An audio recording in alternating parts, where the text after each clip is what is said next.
yes, I carry a grease gun with us on the road, and I'm pretty adamant about my interval on greasing these.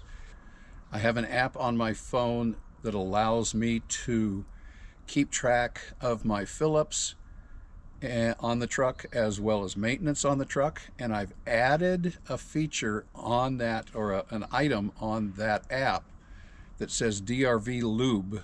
And so every 5,000 miles it sends me a reminder based on the truck mileage, and I know it's not perfect, but it's about as close as I can get. But based on the truck mileage, it sends me an alert saying that it's time to grease or lube the DRV. Action.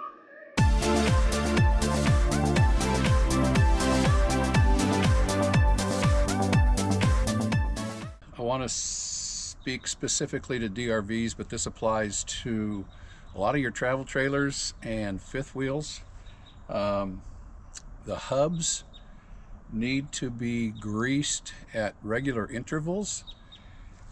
And talking to our friends at Rolling Retreats RV, Slade recommends that we grease the bearing hubs every 5,000 miles, and it's really simple to do. But every 5,000 miles, he recommends to grease the hub bearings. And also, if you have the MORryde independent suspension, you should be greasing that as well. And a lot of people forget that. So we're right at the 5,000 mile mark right now, and I prefer to do this before we leave for the fall, but it's time. And so it's a very simple process. You take off the inspection plate on the wheel bearing hub, and inside there you'll find a grease zerk, more than likely. Some of them don't. We have a friend that has a DRV with 9,000 pound axles, and he does not have a zerk. I'm not sure why, but most of your fifth wheels will have a grease zerk inside the bearing. And according to Slade, I put 3 squirts into the bearings, each bearing at 5,000 miles. And then underneath on the MORryde IS, I put 5 squirts every 5,000 miles. So that's what we're going to do today. So on the DRV, they have caps covering the bearings, and right here is a rubber cover that just pulls out, and inside there is a grease zerk. And so we simply take our grease gun, put it on the zerk, and give it 3 pumps. And that's it for the wheel bearings. Pretty simple process. I do this on all 6 of my wheels, and I do it every 5,000 miles. Okay, now all my bearings are done, and it's important to only give 3 pumps into each bearing. If you over grease them, you risk the chance of putting too much grease in there and blowing the back seal out, and then you have a bad seal and you've got to have it replaced. So 3 pumps of the grease gun seems to do the trick. Now, this is the nice thing about doing this in Montana. Because we have a concrete pad that we sit on, I can grab a creeper and I can roll under this and not have to crawl around and take care of my independent suspension zerks. So the zerks on these are on the round tubes underneath, and I clean them up, and then it's just a matter of putting the gun on the grease zerk and giving it 5 pumps. Again, all 6. Okay, that one's done.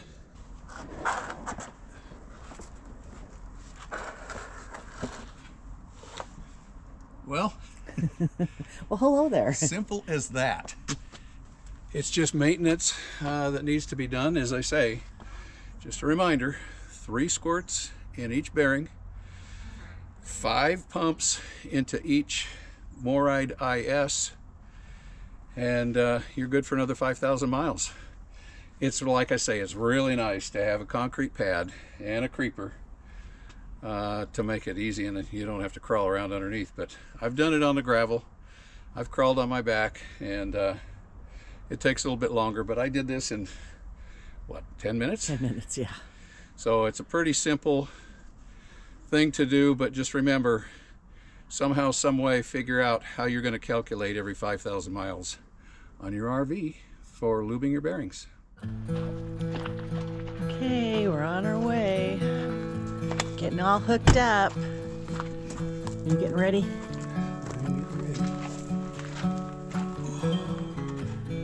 Back to Spokane again.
Oh, look, they're fishing down there. Oh, they are. That's what I love about this drive. You can just, the water's everywhere, people are fishing. Well, we got a lot done while we were there in Montana, and it is time to go back and visit my mom and dad and help them with a couple of things. Mm-hmm. And we wanted to get back. We've got some more appointments that we've got to hit, but it's going to be a short trip. It's going to be a quick 1-week trip because Labor Day is coming up. Yeah. Can you believe it? No, Labor Day. no, this summer has gone by so fast. It's ridiculous. Our Texas grandkids are in school already. They The are. local kids here in Montana are in school. And Spokane kids go on the 5th, I believe, September 5th. Yeah, it's just coming so fast. Yeah. And we have just been going. We got a really good ride in with our friends Mike and Pam. We decided to go huckleberry picking. We did. She is a crazy wild huckleberry picker, I'll tell ya. She's a jammer too. She loves her jams. We also got some jam.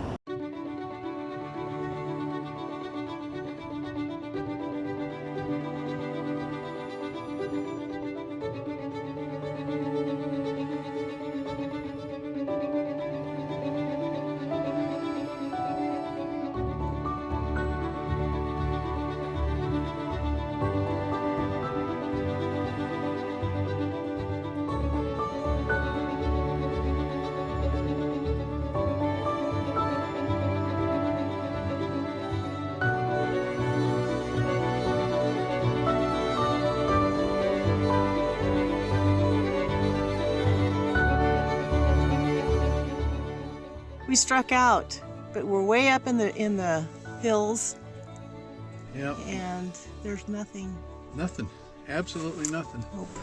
So that's disappointing. It is. So we're gonna go up here. Maybe Mike and Pam found some patches. Yeah, they've been awfully quiet over there. They're not telling us anything. So Should we go up there and see? yeah, let's do that.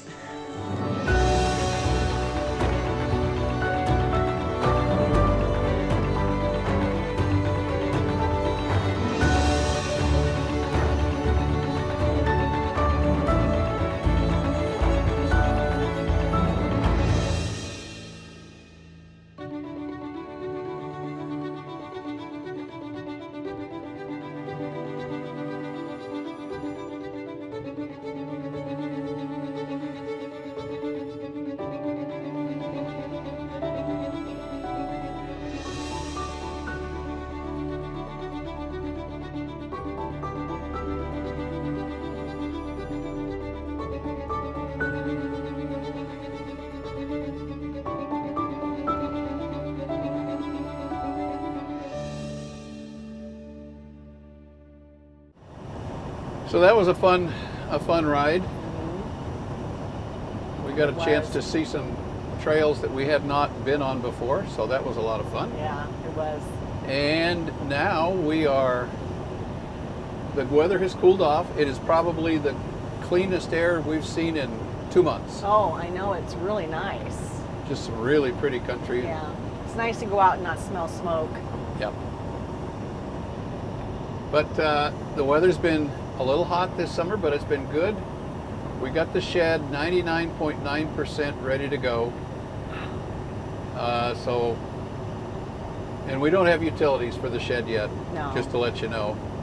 I would guess they'll be in sometime next spring. We've got some maintenance to do. And normally I like to hold off on lubing my bearings until just before we go, but the mileage came up a little quicker than I had expected, and so I lubed my bearings. And that didn't take very long at all. I was surprised. Yeah, Yeah, it's pretty quick once you figure out what you're doing. yeah. So we got the bearings lubed. We've still got some issues that we've got to do on the rig. It's a filthy mess. We've got to wash the truck, clean up everything really good before we go Yes. south. We've got We do. this trip to Spokane. We've got 1 or 2 more trips after that, and then it's headed south. We're going to watch the weather really close. All the locals are saying that the deer, the white-tailed deer, had a bunch of twins this year, which in their mind means that Mother Nature is getting ready for a harsh winter.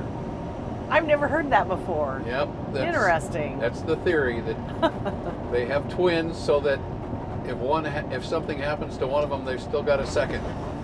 Oh my gosh, that's interesting. I did not know that. Well, it's lore or wives' tale, whatever you want to call it, but That's what the locals are saying. So it'll be interesting to see.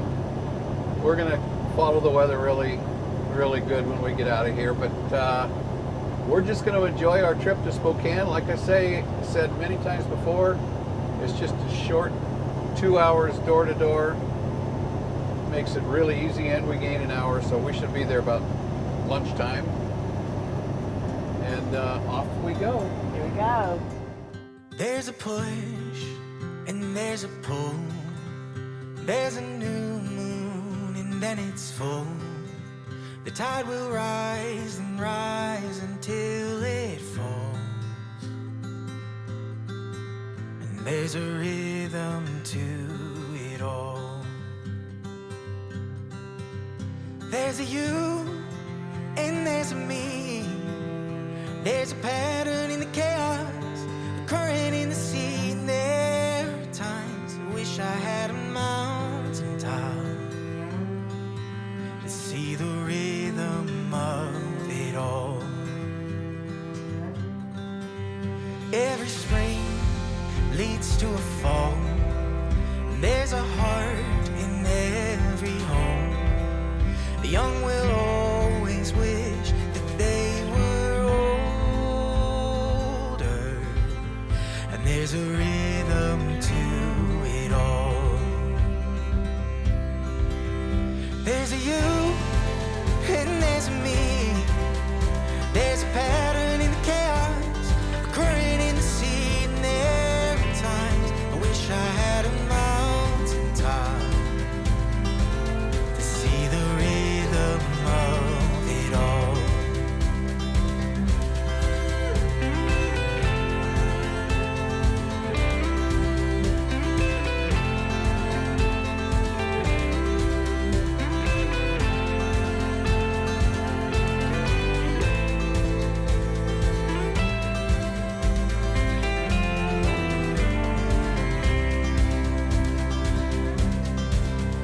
What is new will be forgotten, and there's a use for the broken things you've lost. If you hold it loose, you'll find that there is room for the rhythm of it all. There's a you and there's a me. There's a pattern in the chaos, a current in the sea. And there are times I wish I had a mountain top to see the rhythm of it all. To see the rhythm of it all.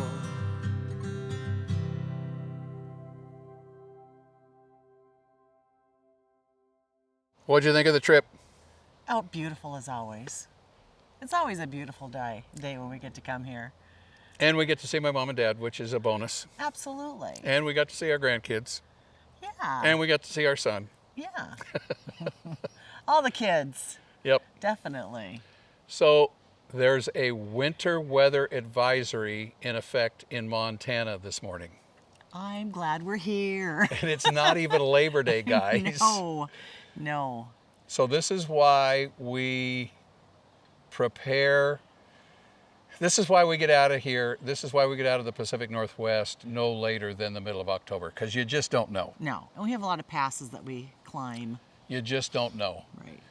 So as you can see on the video, there was a lot of road construction coming over. And there's two seasons in the Mountain West. It's so typical. There is winter and road construction. That's right. And we are right smack dab in the middle of road construction. Yes. And we're like that through our whole seasons because everywhere we go, they're doing construction. Yeah, but the road construction, we needed the roads. We needed the roads fixed. So Yes. we're happy to see the road construction. And what'd you think about our Huckleberry trip? That was so much fun. We didn't get too many huckleberries, but it's being with good friends. That's the best thing. It was towards the end of the season. Yeah. And most of the huckleberries had already, just done they'd already bloomed and were fallen off, or the bears got to them, or whatever. But if there is any out there, Pam will find them. She is awesome. We found enough to throw in some huckleberry pancakes or huckleberry ice cream or whatever, So that was good. We enjoyed that trip. Well, anyway, Labor Day is just around the corner, and it is almost time for us to snowbird. I can't believe how fast. We've been here since the beginning of May, and that sounds like a long time, but when you're going, trying to get to see everybody, it goes by so fast. It does. Yeah, it does. It's crazy. Lots and lots and lots of RVs on the highway as we came across this so trip. many, yeah. Yeah, so I don't know whether people are trying to get their last campouts done Before or school starts. I'm yeah. not sure. Yeah. I'm not sure. Okay, so we heard you guys loud and clear. A lot of you enjoyed the dehydrating video. I enjoyed it too. We weren't sure that you were going to enjoy that, but enough Yeah. of you commented, and so she's gonna do some more food prep videos before we hit the road for Snowbird. Yeah, I've got to sit down and figure out what I want to make. But I'm going to do some more dehydrating. I want to do some onions and some tomatoes and some beef jerky. So I'll have you guys come along with me while I do that. Yeah, we'll show you how to use the dehydrated vegetables. She's got some other ideas. What they are, I don't know them all, but we heard you guys loud and clear. She's going to spend some more time in the kitchen. Yeah, it sounds like you want chicken pot pie. So I think Ooh, that's probably I the want a next chicken thing. pot pie. Well, you'll be able to eat it. But you guys, it's so stinkingly easy. It's ridiculous. So once I show you, you're like, oh, well, that's easy. So I'll be doing that probably next. So anyway, we really want to thank you guys for coming along on our journey. We enjoy sharing. We're just not sure what you want to see, as far as us sharing. So we really do appreciate you guys coming along. We really enjoy the sharing with you. And we're probably going to share here pretty quick how we plan our trips. And if you haven't been with us for very long, we don't do long-term planning. No. We kind of go by the seat of our pants whenever we go out, and we're not real big on reservations unless it's an anchor point, I'll call it, in our trip. So we have an anchor point that we have to. So we have a departure date kind of in our heads, and we try to get out of Montana by the middle of October. And then our next anchor point, if you will, is going to be down in the Fort Worth area, North Texas area, for Thanksgiving with our daughter. We have another anchor point down in San Antonio to see some very good friends of ours. And then the next anchor point after that is going to be the United Rally in Tucson in January. And That's so right. we'll try to show you how we go about scheduling our trips and how we kind of plan them out and that sort of thing. And hopefully that'll be of interest to you as well. And we're hearing a lot of you are getting ready to go on your first snowbird season this year. Congratulations. That's awesome. Yeah. Share those ideas, share those adventures, and share your planning on that YouTube Facebook community that we have. Absolutely. I want to hear it. I want to see what you guys do. Maybe it gives us some pointers too. Yeah. So thanks again, you guys, for coming along. We're going to wrap this one up from Spokane, Washington. It all starts with an idea. Take those ideas, turn them into reality, and make some memories, and have a lot of fun. We'll talk to you next week. Bye-bye. Bye.